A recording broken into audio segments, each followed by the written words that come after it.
Okay, everybody. I'm trying to figure out what to say because it's my second year is almost over, and tomorrow's my last day of classes. But I have about 4 final exams to take care of as of the recording of this video, and I'm not sure what I'm going to do after this review. But I just need to get this out of the way. I mean, obviously, like, we're not even halfway through the 5th season, so obviously we're not done with season 5 just yet. Also, I have seen season 8 so far, and I'll have to rewatch the episodes, but that's not important. But what is important is, you can probably tell, like, I'm all ready. You can probably tell. So, let's probably get into the one thing that I definitely feel like that I need to get done. Because, I mean, it's pretty much my last week of classes. I'll be moving out of here by the 8th, and I figured it would be appropriate to end off the year. So, to finish up my sophomore year, let's dig into MLP's 100th episode, Slice of Life. Holy shit.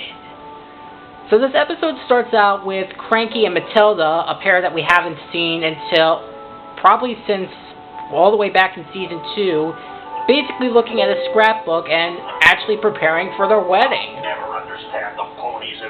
Unfortunately, they basically planned out their wedding supposed to be tomorrow in universe, but it's actually today.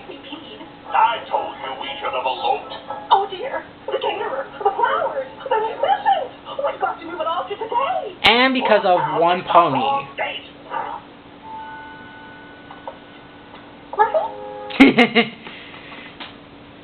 It's all because of Derpy. And before we get into this episode, I just wanted to point out that I did check on a couple other reviews of this episode, and apparently it's been pointed out that some characters such as Derpy has been changed to Muffins, and as we're later going to see, Time Turner has been changed to the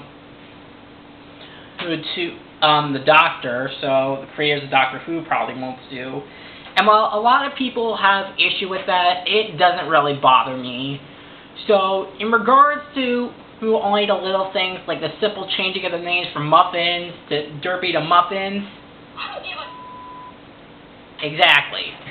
So with that out of the way, after the credits, we do actually see that Derpy has to go around and meet up with other ponies that try to help out with the wedding and get some help from Time Turner with the whole, as I said, Doctor Who thing. Cutting-edge theory, making time come forward to you. Highlights work. Decades, centuries really, of research and experimentation, and ideally had it cracked. And before anyone asks, I am one of those people who have heard of Doctor Who, but I have not seen it. If you're familiar with that Robot Chicken sketch on Doctor Who, I'm somewhere on that line. But these basic couple of scenes in regards to Derpy shows that, unlike the whole controversy all the way back in the last roundup, which again I didn't even bother mentioning, because 1, I didn't know about it, and 2, I didn't really care. Anyways, from a lot of people say, they basically painted off Derpy in the last roundup as to be, well, kind of an idiot in some ways. But in Slice of Life, it basically just shows Derpy as more of, like, wide-eyed and curious. Like, she's not stupid, she's just more, probably somewhere, like, someone that just lacks focus, like someone with ADD, like, or someone on the autism spectrum, like myself. So, and I think they do a good job with pointing that out. Magic spell for it. So, and it's also, and there are a lot of cute moments in this. But during all this, Time Turner realizes that he needs to pick up his suit for the Carousel Boutique for the wedding.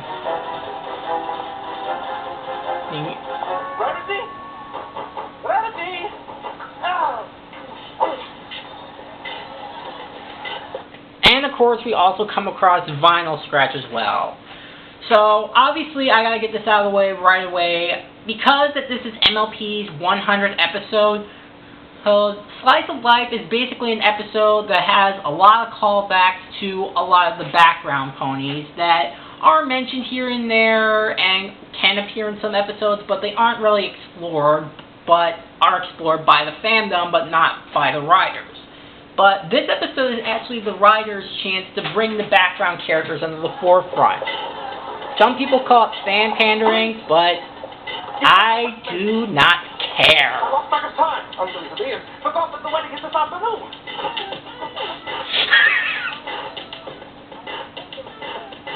Have you seen a relative? She's got you under the sleeves of my suit and she's got to do it now. Oh, thank goodness. Lead on, my friend.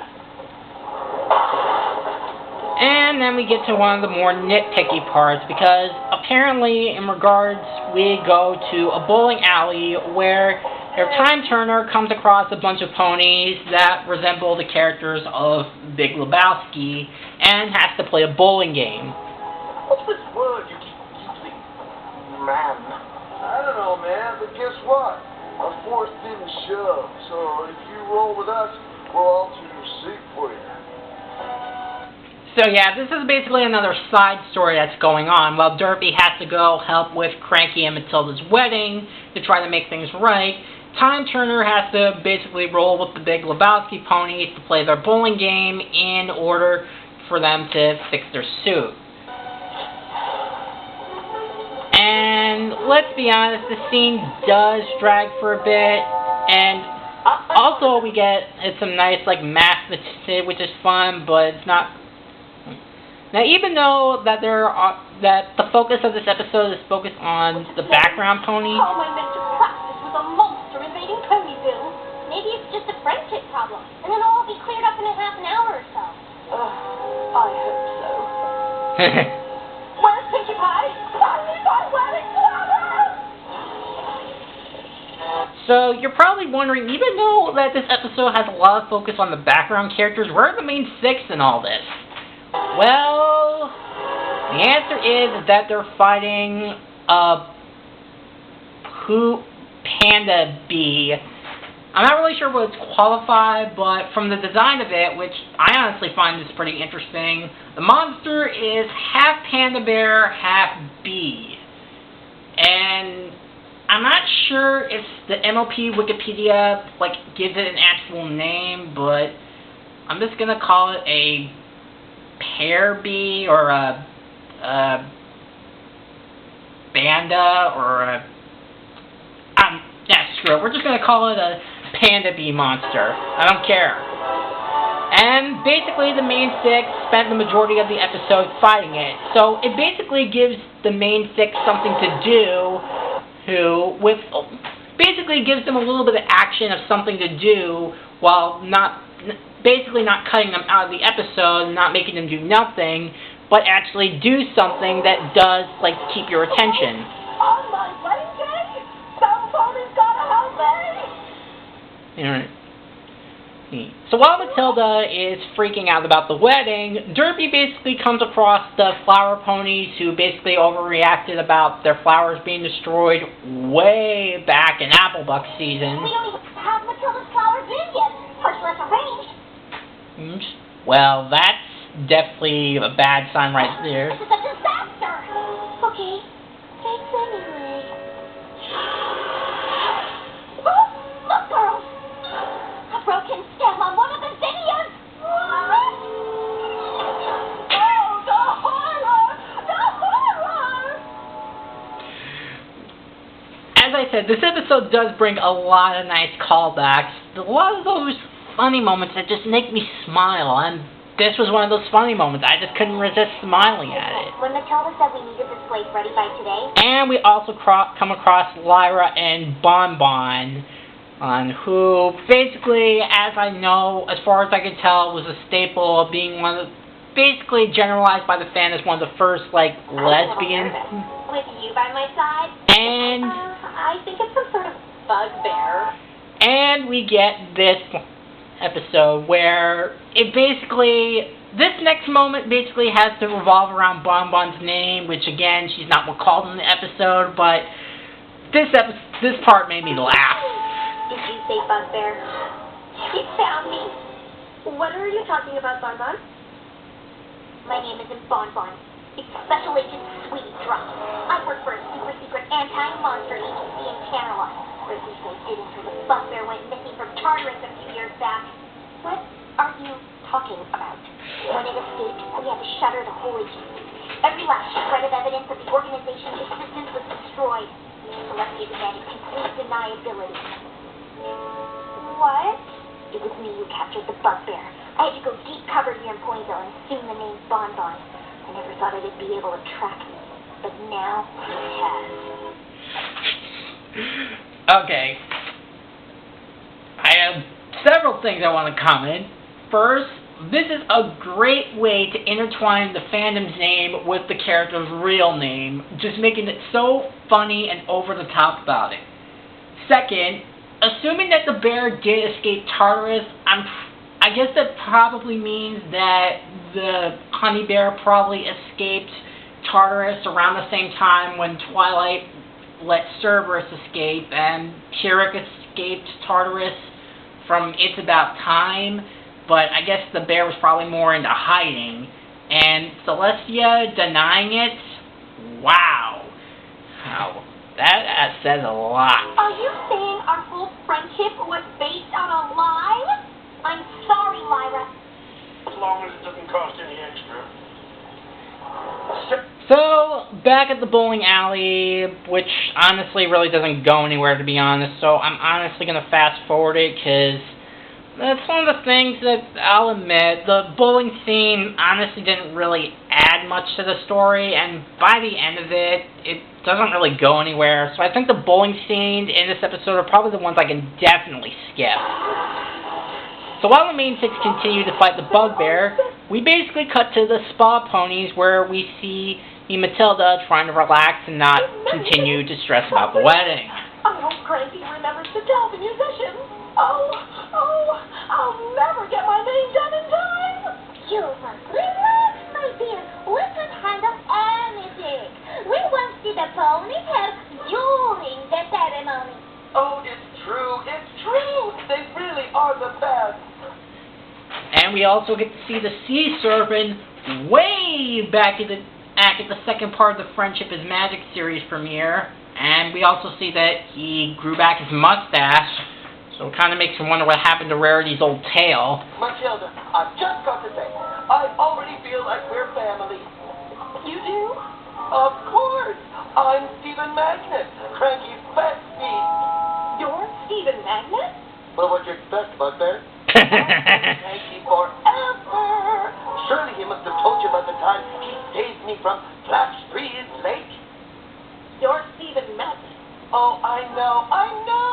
Typical Cranky to leave out minor details, like the fact that I'm, a sea monster, right? Or a flamboyant sea monster. And because more things get out of control while Matilda freaks out, we basically get to the best part of the episode where we see that Vinyl Scratch, or DJ Pone 3, again, I do not care about the names, goes with Octavia, where we see that they basically live in the same house, but their house is kind of split, with Vinyl Scratch basically having all, dubstep and electronic, while Octavia plays more of classical cello. And we get to the best part of this episode. Wedding songs are so standard. I want Matilda and Cranky's wedding to be special. And we get the best part of this episode.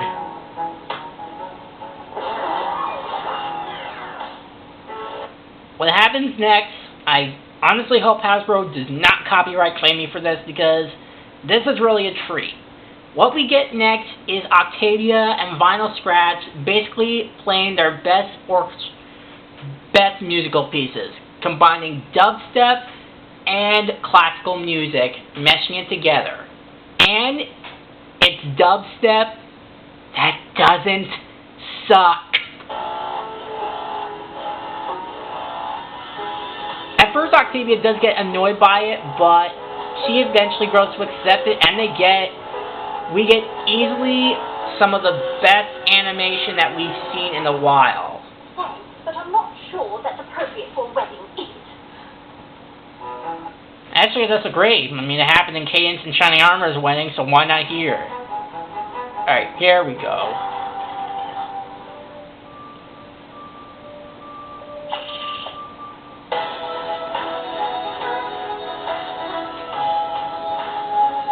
I got to admit, this is a stunning scene. The music is so lively and the animation is gorgeous. It's just a great combination of two different music pieces coming together, and like I said, this is the type of dub music that could actually play right now.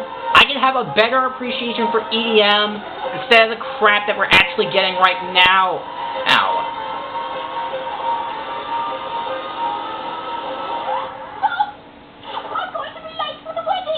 And the scene gets better as DJ Pone 3, as Vinyl Scratch gets her own dubstep table, and Octavia continues to play while running into all the other background characters, crashing into everyone. Some people might think that this is stupid, but as I've been saying throughout this entire review, I don't care.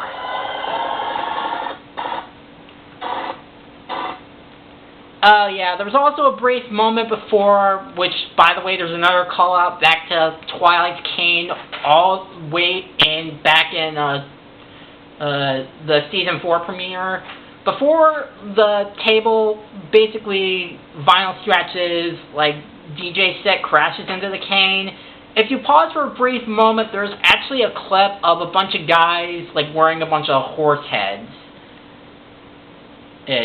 Some people think that it's kind of the writers are just trolling the fandom, but as I said, I don't really care really. But it eventually crashes and everybody basically dies for the wedding. Life? Is it nothing more than the endless search for a cutie mark? And what is a cutie mark but a constant reminder that we're all only one bugbear attack away from oblivion? And what of the poor gator, flank forever blank, destined to an existential swim down the river of life to an unknowable destiny?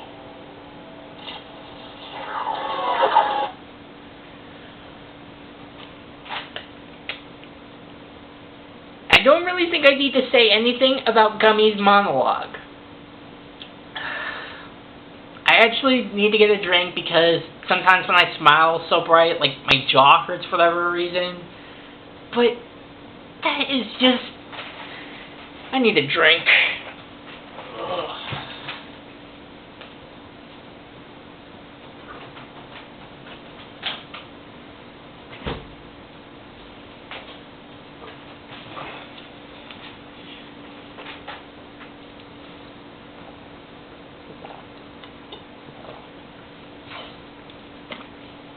Ugh.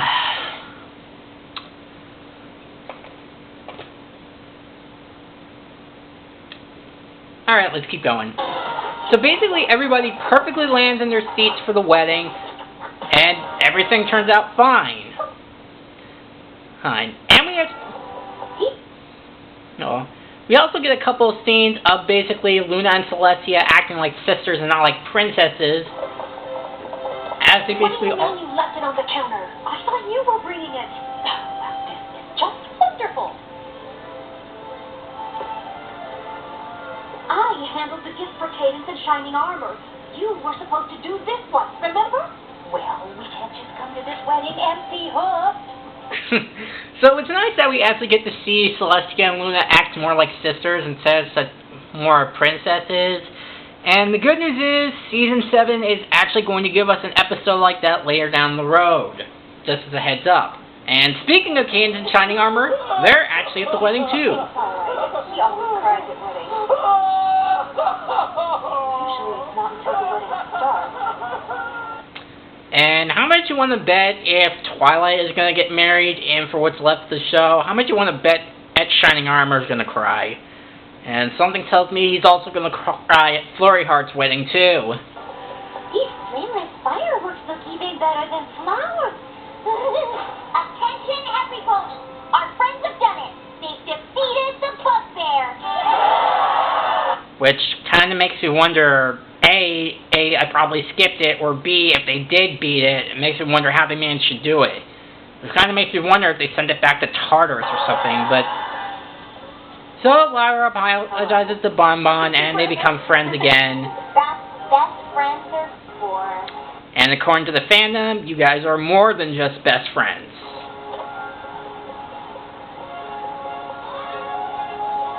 Next time, you can just bring your own gift, and I'll bring mine. Fine. There you are. My suit is vanished, and this was the only thing left in my closet. How do I go? Like a million bits. Great whickering stallions! Look at the time. We better get inside. Allons-y.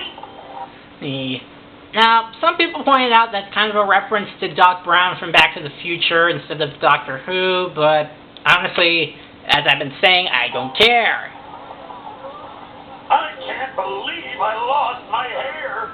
I look ridiculous. The love of my life deserves better than this. Have no fear, Cranky, my dear. It's Stephen Magnet's Moustache to the rescue.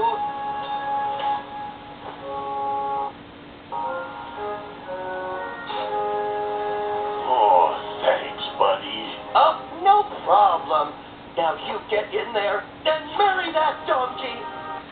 Well, they're kind of the same thing, and it's also nice to know that you've taken generosity lessons from Rarity, given that she gave in her tail to you.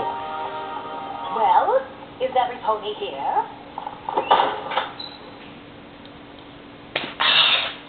And the main six were going to be part of the wedding, and then Derpy just closed the door on them. Jeez. Oh, yes, Mayor. Dearly beloved, we are gathered here today to join these two in matrimony.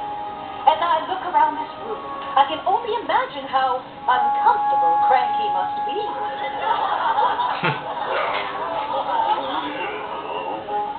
But I also see so many ponies from all trots of life, brought together by love. Cranky searched all across this great land of ours to find Matilda, and no matter what obstacles kept them apart, love would finally bring them together, just as it has brought all of us together now. It's remarkable to me how a story like Cranky's search for Matilda could fill this room with such a unique collection of ponies. It makes you realize that every pony is the star of their own story. And it's not just the main characters in our stories that make life so rich. It's every pony. Those who play big parts and those who play small. If it weren't for every pony in this room, and many more who couldn't be here today, Cranky and Matilda's lives wouldn't be as full and vibrant as they are. Alright. So, that's a lot to take in, but that is definitely probably one of the show's best morals. As it says, it pretty much goes to the equivalent of all shows, because the thing about background characters is that they make you think about stuff that's not just with the main characters. It can also invent side stories with characters that you can see in the background, and sometimes they can be put into the foreground. But regardless of what role they play in the episode, and even if it revolves in real life, regardless of what role you play, whether it's an incredibly huge role or just a small role, you always have an effect on somebody's life, regardless of what role you put into it. And honestly, this is probably one of the best morals that the show has probably ever done, and I gotta give a lot of credit to it. So the two kiss, and eventually the fireworks go off, but they actually don't explode and burn down the entire building. They actually just make it a lot more enjoyable. Baby loves to ignite. How could I have missed it? I forgot about the power of love! Well, it kind of sucks that the main six have to look through the window, but we also get to hear actually some nice bit of dialogue from Twilight. You know something, girls?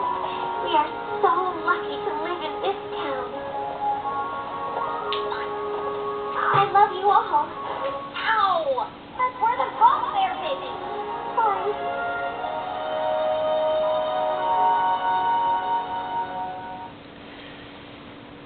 Well, that was Slice of Life, and do I really need to say anything else?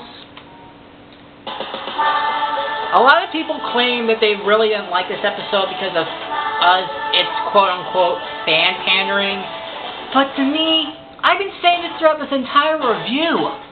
I don't give a... This episode is just so over the top, but it's so enjoyable that you can't help but just love it.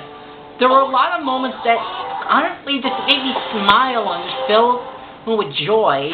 There are plenty of callbacks to other episodes, and on top of that, there's just a lot of things that, well, it brings a lot of the background ponies that the fandom has called out on, like basically a lot of background ponies that the fandom has given names, and the writers basically bring them up to the forefront, and it teaches, honestly, a great lesson that I honestly think could be very effective in real life. Now, obviously, the only minor nitpick is that there are some things that do kind of make the pacing a little bit mixed up in terms of the pacing, and as I said, the bowling scene I can pretty much skip, even though it has the Big Lebowski ponies. But as a whole, this episode is basically one 22-minute love letter to the fans from the writers. Now, newcomers to the series, obviously they're not going to make any, probably not going to enjoy it because they probably won't know what kind of sense it will make, but as for someone like me who's pretty much been in the fandom since September of 2012, so about 6 years now, this was a nice welcome love letter, and it actually gives, obviously, the main characters something to do instead of just keeping them not out of the episode, but giving them something to do while staying focused on the story, and there were just a lot of cute moments. So, I think, as a whole, honestly, I probably could Slice of Life an A+, if I'm gonna be honest. Like, there is just so much about this episode that I can't really dislike. I mean, as I said, yeah, some people can arguing that it's fan pandering, but who cares? Really, who cares how fan pandering it is? It's just so enjoyable that there are just so many things that A, just made me smile, and B, just gives me a lot of joy inside, and it gave me so much joy that I honestly forgot how enjoyable this episode is. So, yeah, if I'm going to be honest, this is probably going to be another A- episode. So yeah, like I said, Slice of Life is going to get an A+. I am so glad that that's how I'm going to end this year. Well, not like 2018, but my school year, because this was a great episode to go out on. So next time when I do a review, next up is going to be Princess Spike. Fuck. Alright, folks. So, next time we are going to go over Princess Spike. And spoiler alert, prepare yourselves for an incoming rant next time. See ya.